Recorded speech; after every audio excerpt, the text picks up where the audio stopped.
Now, here's your hosts, the League Dad, Kevin, Mitchell, and Alastair.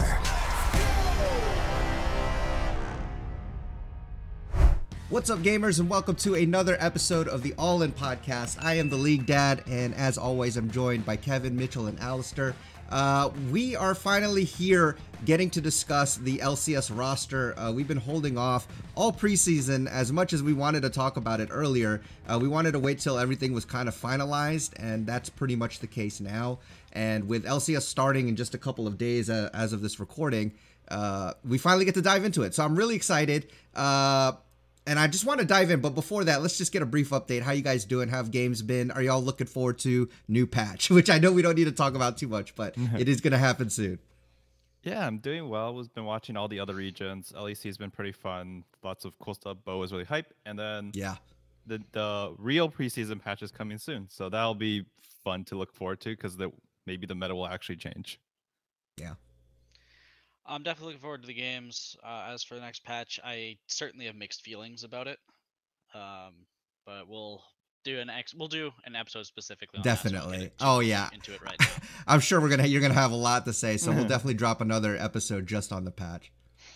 Yeah, I'm pretty stoked. Meta is pretty stale. I have been also watching the other regions. I don't know if you guys have heard of Zeri and Yumi and stuff, but it's just all the same champions. So this new patch, regardless of what it is, has got to come. But the first week of LCS should still be interesting. We'll see how it goes. Yeah, and I know there are some like visa issues and stuff. I'm not entirely sure of who all is missing. I know there are some people that are missing, so that's kind of a bummer. But we're going to talk today as if all the rosters are actually in place, and I figure we'll just kind of go down the list of categories just as far as like what to expect this season. And my first one I want to ask y'all is, who do you think is going to end up first at the end of the splits? And I know there's going to be some ramp up time, probably, but who by the end of this thing do you think is going to end up first? How do we usually do it? First out of the regular season or first out of the whole? Like we don't care, but regular season's irrelevant. Like playoffs is what matters, right? So who do you think is going to win it all then? Let's do that. Yeah. I have FlyQuest in first. Ooh, okay. Explain. You got to explain. Yeah. They have some of like top 4, top 3 LCK towns just going straight into the roster. Impact is the anchor that like would be needed there to make sure that imports work. And along with Impact, I think Spica's been literally hard stuck TSM for so long that I'm just excited to see him play. I think Prince was legitimately top 3, top 4 in LCK from the stuff I saw from him. And then I think Alo, we've been saying, was good. He probably isn't the second best, but he's at least good enough to play along with Prince. So this, along with Song, who was the coach of DRX last year in their miracle run, like if I needed a roster to be hyped for international events for it would be this one. Yeah, that's a good point. Now, just to recap for the listeners, if you haven't seen it, the roster is this. It's Impact in top lane, Spica in the jungle, Vikla is in the mid lane, Prince is in the bot lane, and Isla's at support with Winsome as the backup, and Song, like Kevin said, is the coach. So pretty interesting roster. I think that is pretty exciting. Do any of y'all, Alastair or Mitchell, have any thoughts on FlyQuest? No, I think you wrapped it up pretty well. Okay. I think it's a pretty interesting roster. It's one of those rosters that we have seen before in NA come and go, where you get like 2 superstar imports. It's a little different, as in the imports aren't like at the top of their game. They're kind of like ramping up in their careers, but have seen a lot of promise already. It's not like these guys are unknown. I think maybe Vikla is a little less known, obviously. But Prince was insane last year and just barely didn't make it to Worlds. And then the rest of the roster, is pretty packed with some firepower. Impact and Spica. Ayla's getting a chance to shine again. I am excited for the roster. I think it's interesting, especially bringing on Song, but it's not like, I don't know, it's not like my shining star. It's not like my big hope for it, I feel like we've seen something like this a lot of times in NA, and maybe they win some stuff, but it's like if they don't go far at Worlds, we just don't see this roster again next year, right? I feel like we've seen this so many times. So hopefully they're different because I love FlyQuest. But yeah, those are my thoughts on kind Yeah, of that area. I mean, I'm super excited too that like Papa Smithy's kind of at the helm as well. I do Yeah. like him. He did good things at 100 Thieves. So there's a lot of reasons for me to be excited about it. I also think they're kind of, and a lot of teams have been doing this split. Kind of taking the model of like mixing in some veterans with some new talent, and it seems to kind of be a good formula to work with because you have these new players who are mechanically gifted, maybe super aggressive or whatever, kind of balanced out with, veterans who've been there and can kind of tone it down and control them and kind of guide them on their journey. It seems to be working. So I'm excited to see them for sure. So that was Kevin's number one. Alastair, did you have a different number one who you think is going to win it all for spring? Yeah, I have a boring answer. I'm gonna say Team Liquid. Okay. Okay. I mean, we have Pioshik, who literally just won Worlds like 3 months ago, Mm-hmm. and added on top of Core JJ, who's established by far the best support in North America. The question mark is Summit, Mm-hmm. but Yep. I'm not as worried about Summit just because I feel like he's not going to ego as much when he currently has the reigning world champion and a former world champion on his team. Yeah. He also, they also have yes, they have a fairly new mid, and Yeon has been on the scene for a while. Yeon's pretty good, but I'm not too worried about uh Harry. I'm not. I'm probably butchering that. I have no idea either. It's all right. But Hyorri or something? Yeah. yeah, something like that. But either way, he's playing with, again, the reigning world champion jungler. Even if he's not as good at the start, he's definitely going to learn quick. So Yeah. Yeah, and again, just to recap for the listeners, their roster is like this. So their top laner Summit, who we've known before and miss him and glad he's back. We have Piosik in the jungle. Harry, I think, is in mid lane. That's how you pronounce it. Yon is in bot, who we've seen before, and of course Core JJ. And their coach is Marin, who he's a vet too, over from Korea, right? And I think he's kind of a world champion. he's kind of a world champion, kind of a big deal. But 3 world champions on the what I roster. like about this, and I've heard them say it, I believe Dodo said it, that their goal is to really just outwork everybody, and they think that with 5 Koreans they could do that, and so that's going to be interesting. I'm actually interested to see them in solo queue and see if it actually affects them, because a lot of players who come from other regions start playing solo queue, they kind of just kind of almost makes them worse. So we'll see if that happens to them. But Mitchell and Kevin, did you have thoughts on Team Liquid? Yeah, on my end, I mean, you know how I feel about Liquid. I have him third. I think that Summit's going to perform, right? Whether he performs in playoffs, I don't know, but he's going to perform. He's much hungrier this time. Like, I don't think he can ego twice coming to NA. If he does that, like, his career is over. This is his final straw, right? Last time he egoed, he went back to China for FPX, and then he went to Korea. And then he did fine, but he realized, oh, if I keep egoing him, I'm going to run the Dardoch route, right? And we already saw what happened to Dardoch, although he did get a lot of chances. Other than that, Harry and Jan, they've been at the top of the TL Academy for 2 years. Mm-hmm. I'm pretty sure I watched them in 21 and 22, and they were either always winning or at least top 3 in Academy. So like they're competent, right? My issue would be that, is Pioshik good enough? Actually, I think he's going to have some incredible games where like this is the best jungler in the league, and he's going to have some Pioshik games. And as someone who's a Liquid fan, like I'm just tempering my expectations. Like I totally could expect them to be first, but I think averaging the variance from their first split together, I think it's going to be third, which is pretty solid for a roster like this. I do think if they work hard enough together with Marin coaching them, maybe they could get first in summer, but I want to see them first play together. That's kind of my expectation, actually. I don't actually see this team winning anything, but maybe going the farthest internationally is honestly how I kind of see it. Yeah, Pioshik is a really good point. This guy is obviously one of the best in the world, but Pioshik games are very common. They're a classic. There are some clips of him in solo queue, hard running it down. I've seen some. Making some of the most terrible plays you've ever seen in your life. And people going, this guy's a world champion? What is he doing? I mean, to be fair, right, he doesn't try as hard in those games. I just genuinely think as a person, he has never tried that hard in regular season. Or maybe he is, but he just has monkey brain. I don't know. So maybe this guy wins some stuff.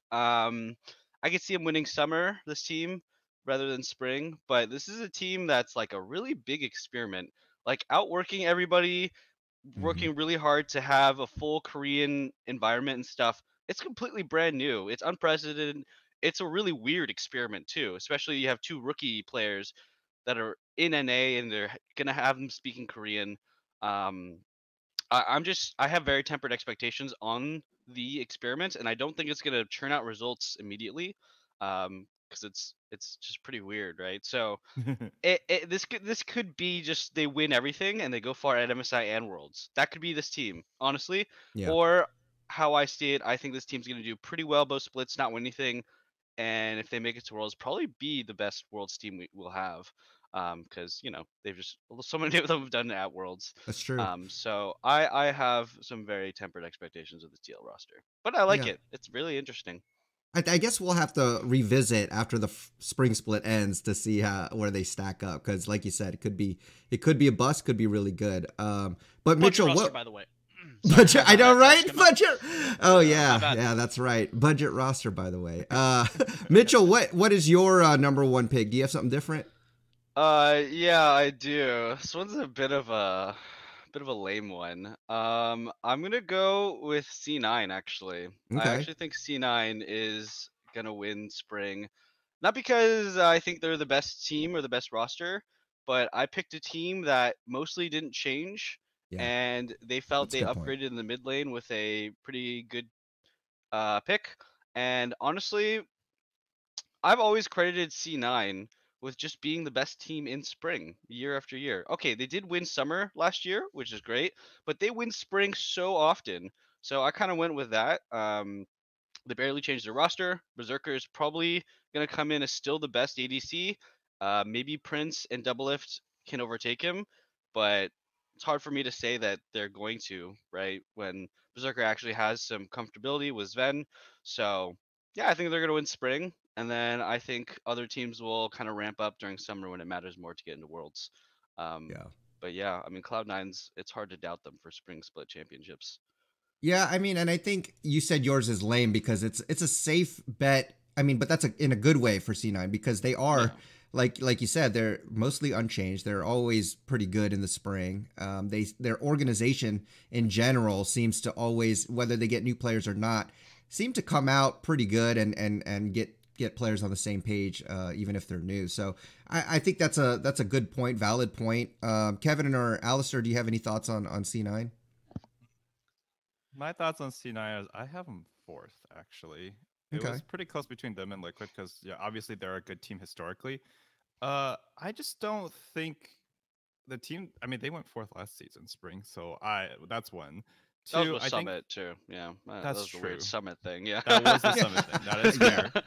fair. And Winsome. It was a pretty weird roster in general. What I think about the roster is Diplex. Like, I'm not super high on him. I think he's a European import. I looked at his record. They like went fifth, eighth in EU Masters or whatever EM is, and they lost to BDS Academy. Like, I don't know what his individual play is because I haven't seen it, but I can't imagine immediately he'd be an upgrade over Jensen. And I think this roster was shaky all the way up until playoffs. Like, their playoffs one was great, but all the way up into playoffs, we were just like, this team's not great.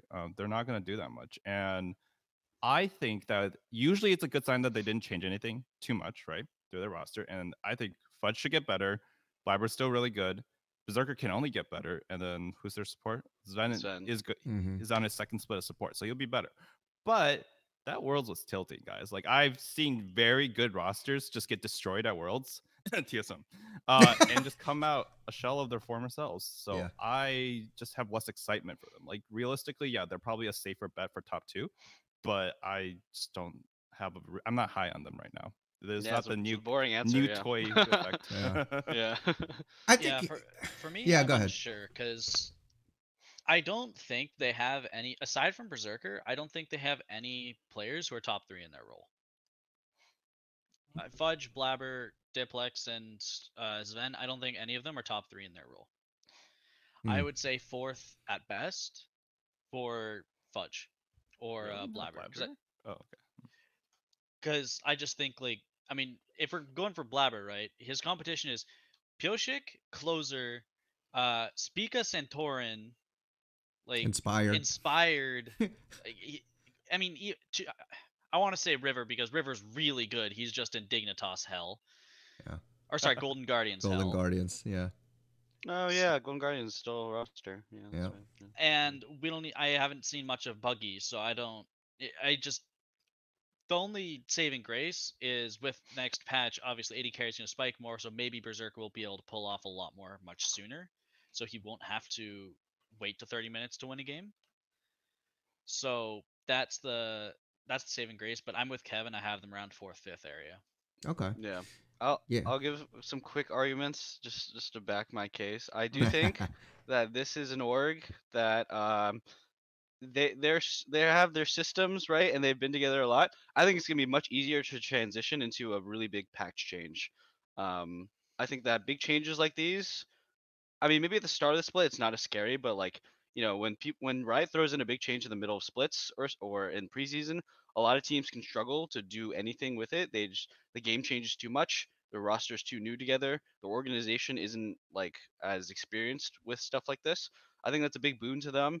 And honestly, with how LCS and actually all of League of Legends has gone throughout the years, it seems like head-to-head matchups of when top laner versus top laner, who's better, who's worse, blah blah blah. It doesn't really matter as much anymore. It's like it really does feel like it's about team play. You go through Worlds and you go through a lot of recent LCS. The head-to-head matchups of who's the best player in each role, it doesn't seem to matter as much. It's just how well does the team play together. So that's what I'm banking on for C9. I think that they'll just be able to play really well together because they've been, doing it for a while. Yeah, I mean, I think you're right. Gone are the days of where like individual matchups make a huge difference. It can definitely help, but I do think we've seen time and time again teams who are just better, not so great laners, but just good at team fighting and setting up objectives, and they just dominate. For me, my answer is kind of the same along lines as yours, and it's crazy how we all have different ones. But I actually think EG is probably gonna win, and it's kind of the same reason as you, Mitchell. They're a little bit of a safe bet. They were good already. I know they're missing some key pieces, but they do have Someday now, which I still think Someday's amazing. And honestly, I think Danny getting in there with Vulcan, I think that'll maybe help him. I think Danny's a good. He's a good. I mean, I'm sorry, FBI. Not Danny. Yeah, I'm sorry, Danny. Yeah. No. Danny's gone. Sorry. Yeah, I meant FBI. The whole time I was thinking about how Danny left, and then I was talking about FBI. But FBI, having this change up, I think will be good for him, and I think it'll actually be really good for the team. I don't think at this point that Danny's ever going to come back to at least EG. So I do think it'll be FBI for whatever the duration. But I'm excited because. I think the mid jungle synergy is still possibly there with Vulcan, so that's part of my reason. Like with C9, is that they've just kind of been together and have that chemistry. So not really a flashy answer, but I do think that they're pretty stable. I'm hoping it's some upgrades, like at least minimal upgrades to the top and bot lane, but we'll have to see. Do you guys have thoughts on EG? Yeah, I have EG as my second place team. I think.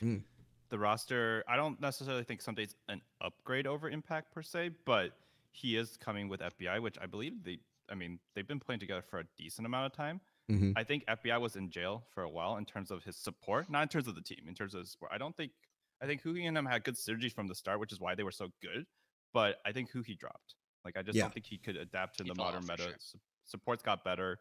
Huhi didn't get. I don't even think he got that much worse. He just looked outclassed, right? And so Vulcan is, depending on who you ask, first, second, like every split, this is going to make FBI look better, like by default, even if FBI doesn't get any better from last year. And FBI is an objective upgrade over late split Danny, and like that EG team still 3-0'd Mad Lions. Like this team is actually on the best run of all of the NA teams, considering they all went 5 in groups. This team has the best results at international, right, at Worlds. So I think that's great. I think JoJo's only going to get better. The only thing that's really concerning to me is they don't have Peter Dunn. So that's why I have them at second, and I have Fly at first because they have a better coach on Fly right now, or at least a more accredited coach. Okay. Yeah, I mean, I think it's a big upgrade is the fact that Inspired isn't going to be mental boomed. It is AD carries champ pool. Yeah. I don't know. It's really hard because there's like 5 teams that could realistically win. Yeah. And Oh, yeah. we all Yeah. we don't script this. We all said something different, and none of us Yeah. said 100 Thieves. Yeah. Yeah. Oh true. yeah. I just want to point that out. None of us picked the team with Bjergsen and double lift. Oh, Mhm. no. God, no. I'm Yeah. not touching that shit. Yeah, Yeah. I no. agree. I think they're third. I think they're third place. Yeah, Okay. I like EG's roster actually. I think that they did have two pretty big changes, ADC and support, and they're more of the veteran style, so it's gonna take some time for them to ramp up. I also have them second though. I think that they're gonna be pretty legit. I think um, JoJo I'm expecting him to be the best mid laner. The split. We'll see if it carries over to summer and just for the rest of the year. But I think they're gonna be the best jungle mid, inspired in JoJo. So that's gonna carry them pretty far. I think Yeah. that's gonna be dope. We'll see. I think Someday has an issue that he lacks. Stuff compared to Impact, where Impact feels more of like he can glue things together. When things fall apart, he finds a way to support things and unexpectedly, like he fills in a missing niche that a lot of teams have. Impact is a bit more one-dimensional. He's kind of just a carry, or he plays Ornn. Yeah. And so his champ pool is very predictable on some day, and he plays less of a supportive style and more of a either leave me alone in top lane or come gank me a lot in top lane. So we'll see how this works for EG. Because I mean, I know JoJo gets a ton of attention, so I mean, this will be a very top side focused team. And Yeah. FBI is that guy was playing pretty badly. Like he was being carried by he was on 100 Thieves and made second place year after year or split after split because he was just very consistent. But his like pop off potential and his clutch factor fell off super hard. Like the reason 100 Thieves was losing is because FBI wasn't doing much and would just die in team fights. He just gets rolled over, and it's like, oh, you didn't really press your buttons in anything interesting way. So I hope he gets a resurgence, because then that's where this team can really shine if FBI can go back to something more interesting. For But if sure. he's just the same, like very consistent, does okay in lane, like doesn't really show up in team fights, but doesn't really int either. I don't know how this team's gonna go if FBI looks like that, but I mean, yeah, like Alastair said, there's like 5 or 6 teams that could win it all, and it wouldn't be that surprising. It's a pretty tough one to predict. This Yeah. one. My only counterpoint to that is I think on the ADC end, like at least his laning is better than Danny's. So even though he might not be a pop off, like if he can be consistent, I actually think that is still possibly an upgrade.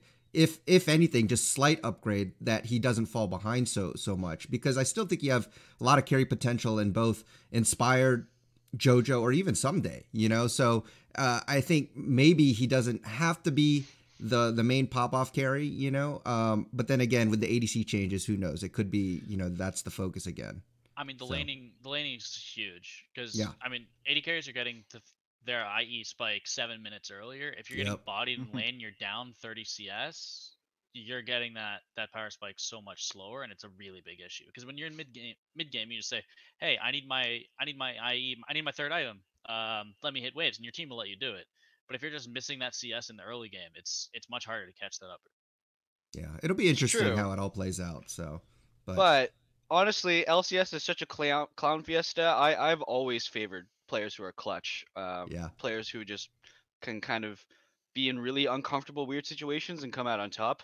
I have not seen FBI be that player in a long time. So Sure. we'll see. Yeah, It's a bit we'll of a mixed see. bag. I mean, Very mixed bag for me. again, like I think either one of us could be right, or it could be completely different. But I think there's valid points to all of it. Mitchell, that was always my criticism of Sven as an AD carry. So Yeah. Yeah. Well, yeah, Sven is big choker. Oh Mm-mm, my mm-mm. gosh. Okay, But well, hey, he's a sport now, so there you go. True. Too easy.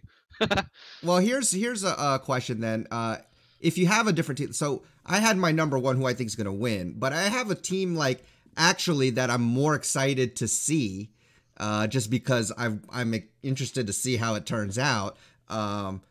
Do you guys have a team like that? Like if it's not your first place team, like is there another team that you're most excited to see if it's not the same? And I'll just start off while you guys think. But for me, I'm excited to see the Boomers and 100 Thieves because I do want to see double lifted Bjergsen. And, Alastair mentioned that it was surprising that none of us said they'd win. And I think that's valid. I don't think they're going to win. But I'm still very excited to see how double lifted Bjergsen do because these are the two GOATs of NA. And yeah, they might be at the tail end of their careers, but To me, the names still bring a draw. I don't think they're pushovers.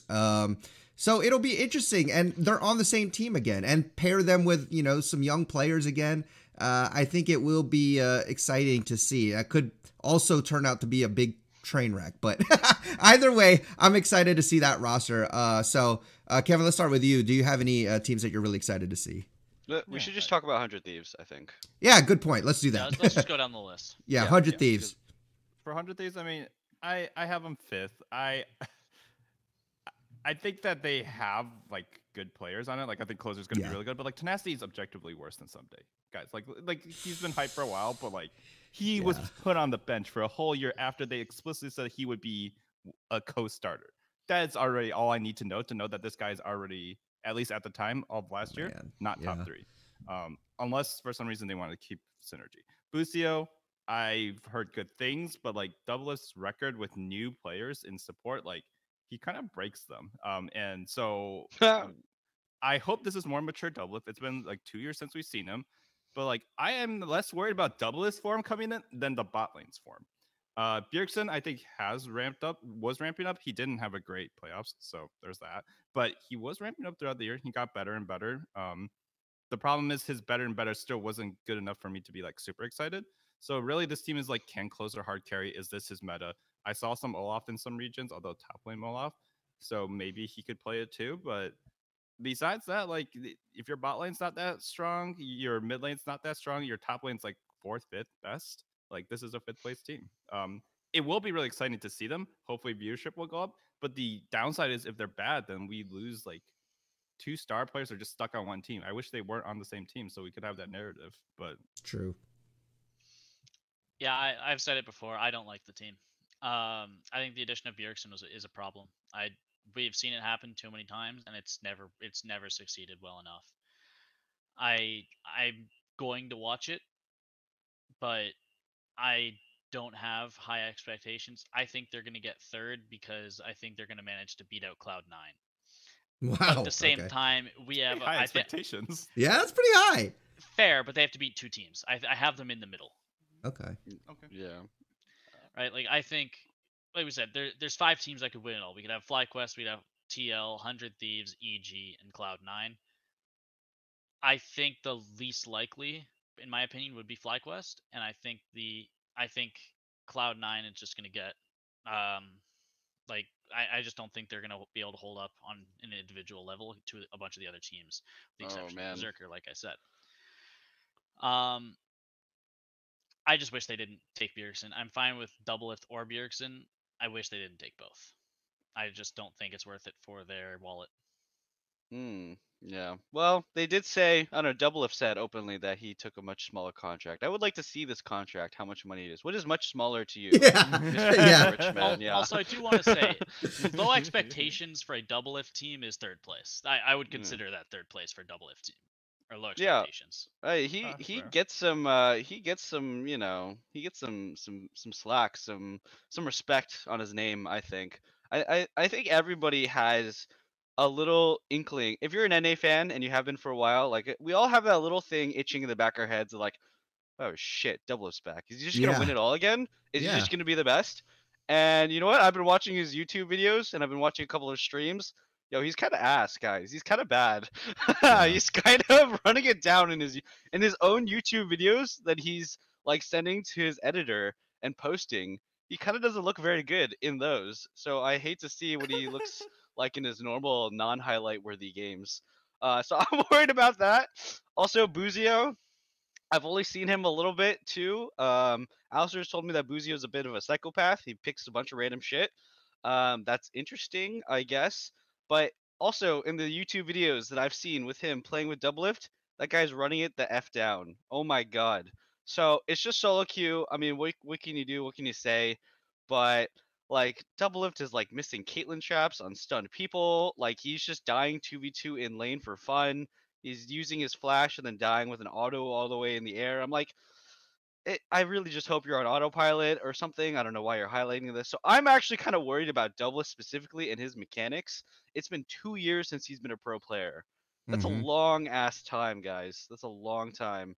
So this is my dark horse to win summer, But yeah, I don't think they're gonna do much in spring. I think they're gonna have some, woo, yeah, we did really well for like 3 weeks in the middle of spring split, and then they're gonna kind of get bodied for a bit, and then honestly, yeah, I do think come summer split though, when the pressure is really high and things matter, that's where the double lift effects comes in. That's where like Mhm. he becomes the clutch monster, and LCS like is a stomping ground. So I'm excited for that.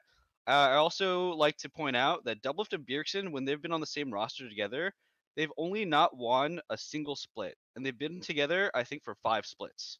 So 4 out of 5 splits they've been together, or it's either 4 or 5 splits. So only one of them they lost, and it was a game 5. They lost in finals. So when it comes to track record, Doublelift and Bjergsen have probably the most insane track record you can have in LCS. That's exciting. I think Closer is going to be one of the best junglers. He's just not going to be looking as good as Inspired because his mid laner is worse. But this team is very interesting. I think it's going to need time to ramp up, specifically in the double department. If Doublelift just comes out and looks like Bjergsen does last year, though, yeah, this team's gonna miss Worlds, unfortunately. But hey, if I give respect to Doublelift's name more than I ever did Bjergsen's name, so we'll see how Yeah, it goes. and that's why I'm excited to see it, even if it, you know, doesn't work out. Again, it's two big names. It'd be like, I don't know, and name any of your favorite sport, and no matter how old they are in their career, if their name is big enough, it's always going to draw interest because at some point you still kind of want to see them win a little bit. Like I want to see, how they style on some people, especially in their respective positions. Like, can they still hang with, the young players? And so Tom that'll be. McGregor. Yeah, it'll be nice to see. But all right, what about this? What about CLG? Because we talked about the importance of synergy and returning. A lot of teams definitely made a lot of change ups, but CLG is one that is pretty much just running back the whole thing. They had some bright moments, but what are your guys' hopes? Are they once again going to kind of be in this like 6th, 7th place spot? Like, do they really have a chance to crack any of the other teams that we mentioned so far with all these great rosters? What are your thoughts on CLG? I think that you were right on the 6th, 7th thing. I have them 7th. I think that it's the same roster, right? We were excited for them last year. I'm glad that they kept it. Like, that's good for synergy. But the fact of the matter is they were trying to replace people on this roster, and they just couldn't. Yeah. I forget who it was. Was it Palafox they were trying to replace? Somebody they were trying to replace, and that was the rumor, and nothing happened with it. It's hard to rate them, just like it was hard to rate C9. Like, they kept most of the roster, or all of it, and everyone else looked like they may have upgraded or at least mixed things up, right? So stability wise, they could like end as high as like 4th. This is my ceiling for them, but I have them 7th. I think there's just a lot more exciting rosters above them. It's unfortunate because I wish I could get excited for the same team coming back, but there was just so much miracle going on last year that it's like DRX. I'm like, can that happen twice with all of them? I'm watching LCK, maybe not. Maybe for Zeka.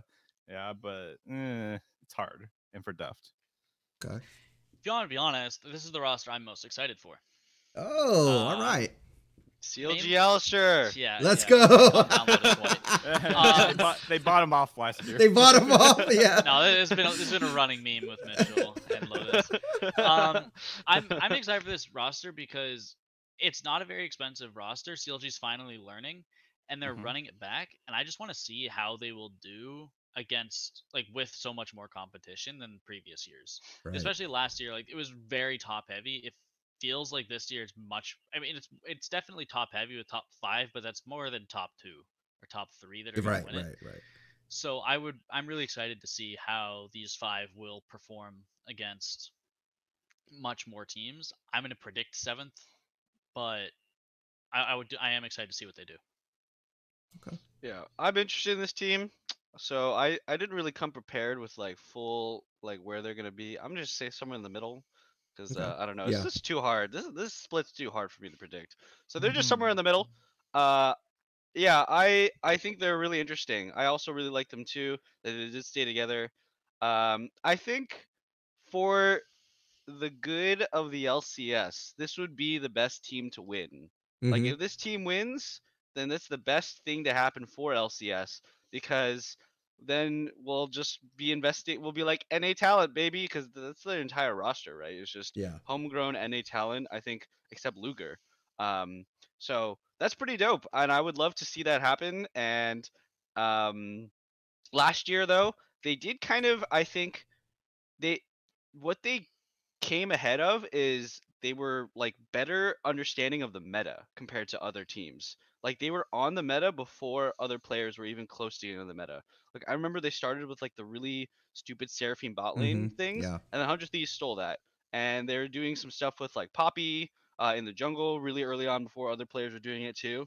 So I think this roster is really intelligent, and I mean, shoutouts to Dokla specifically, but he and like a bunch of other random NA players were scrimming against DRX before the finals because there's no one to scrim the top teams, for Worlds. Everyone went home, right? So Dokla was actually styling on Kingen in like some scrims and stuff. So I do have some faith in this roster to be kind of cool, kind of interesting, and do some good stuff. Are they still gonna monkey it down and like throw away some huge leads, and then that's gonna hold them back? Probably, probably. That's kind of how I feel about this team. They're gonna do some really crazy stuff, really fun drafts, but not be able to hold it together, not be able to like, you know, keep it cool. So I think it'd be really cool if this team won though. Like I think it would be the best for NA's like future.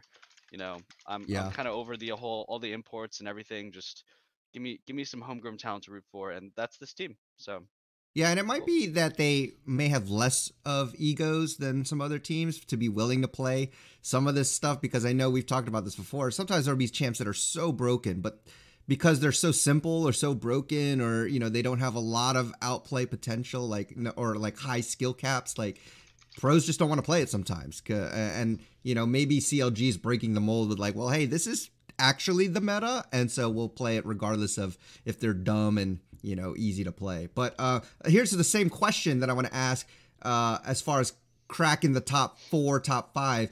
Dignitas. So Dignitas is a team that I also have kind of in the middle of the pack, because they have Armit, Santorin, and Jensen. Their bot lane's a little different because they have Spawn and Ignar. And so, how do you think, or how do you feel about Dignitas? Because again, some pretty good names on paper. Do you think that they could crack, one of the top teams and break it up in there, or will they kind of be in that same mid spot in the list? I am 6. I think they're the most likely to crack it. They're not super exciting to me in the sense that I'm like, oh yeah, this is like lots of really well-known names. But I'm glad Jensen got a team that could contend, because like I have no idea why he's not on C9 this year. Like he played well enough to deserve that spot. Santorin's extremely good. I think Santorin's still top 3 unless he doesn't prove it. Armit, I'm worried. I think he's just like Finn 2.0 coming Oh over. no! I'm like, what? Oh no! Why did he get imported? Yo, he's got a huge champ pool, okay? He has Okay. many characters. They look similar, but don't let it Okay. fool you. And I mean, I always have a good impression of Ignar. I don't think he was like that great last split. Spawn, I don't think he's ever been in like LCS, so I don't know anything about He him. was the end of last year. Oh, Just end for a of last year. little Because bit. I Yeah, remember just a seeing little his bit. name, but I'm like, I don't recall this guy being a starter anywhere. He didn't really do anything. Yeah. Yeah. Not So really his fault. I think this roster has the firepower. It's like, do they gel? And like, is Armut actually good? Compared to our top laners? If he is, then yeah, sure. But we've seen him internationally. Like Matt Lyons never beat NA. So like, I'm just concerned, right? But the upside is there. Jensen Santorin is the core, right? These are the boys from Liquid. They've done a lot for a long time. So I think there is room to improve there. Hopefully their AD carry is actually good this year, but we'll see. For me, I think this team's just going to be it's going to be the skill check team. I think this is going to be the team that's kind of like it's the bar you need to pass. Yeah, that's a good one. I Mm-hmm. can see that. Mm-hmm. Personally, I've never been a huge fan of Ignar. And I think I agree. Like Armit imports kind of questionable. Mid jungle is going to be good, but I think like Kevin said, they have the firepower, but I think they're not going to be up to the level of the top 5, and they need to be that hurdle to see if you can pass up into the top 6. Yeah, I feel like Dignitas is a roster we've seen 10 million times in LCS. Like, Dignitas is following the old formula: import a bunch of randos, have maybe one newish guy, and then hope they gel. Like Dignitas is not a good org. It's never been a good org for winning things. So this team is going to do really. This is going to be everyone's going to be hyped on them. This is going to be the best team coming into the split, right? It's going to be like EG, Cloud9, maybe this team that are just steamrolling everybody at the beginning, and then they are just going to fall off super hard as the split goes on. Yeah, and then I don't expect them to do much when it comes to actual playoffs. I mean, sure, maybe they just like have a shining, sparking moment, but we have seen this roster many, many times in different iterations, so nothing exciting here for me. Yeah.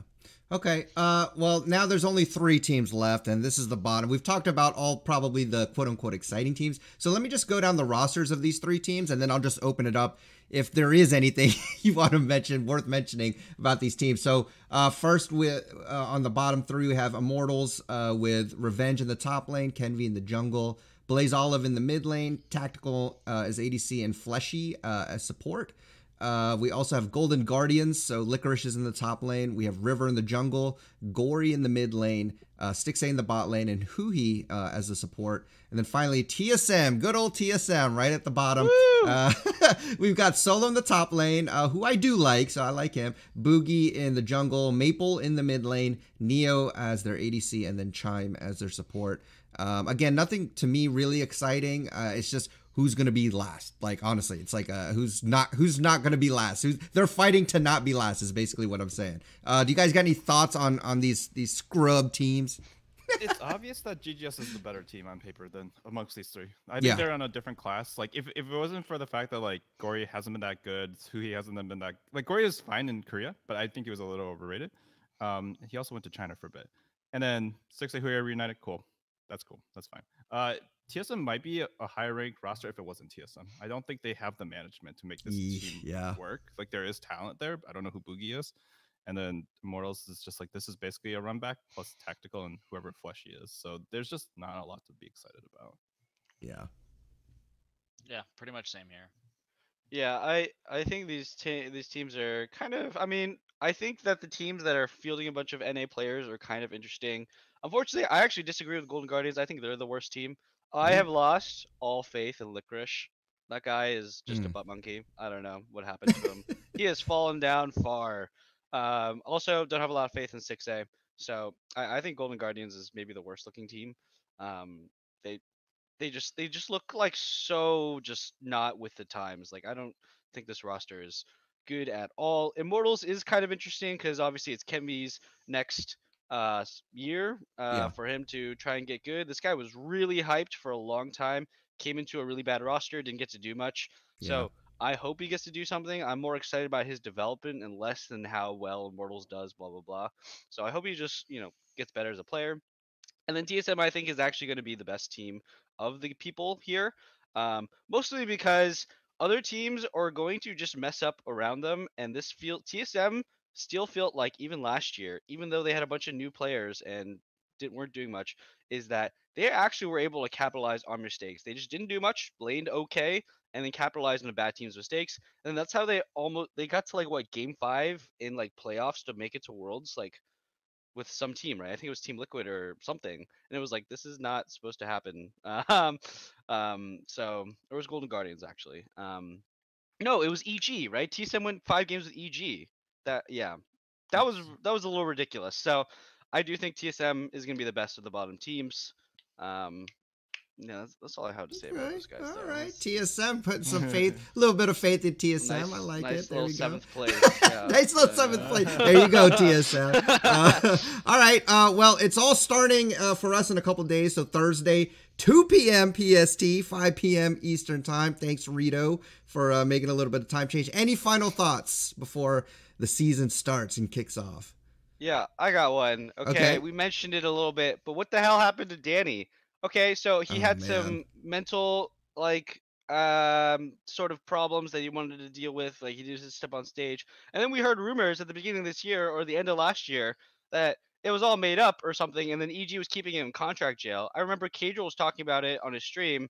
So is Danny just in contract prison by EG? I don't know what's up with that. Release him.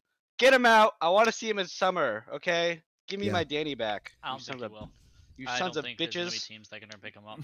Yeah, I think it's a mix between, he's got some bad PR going on with him, but also I genuinely think EG actually has him in like freaking contract jail or something. They're like, we're not releasing Possibly. you.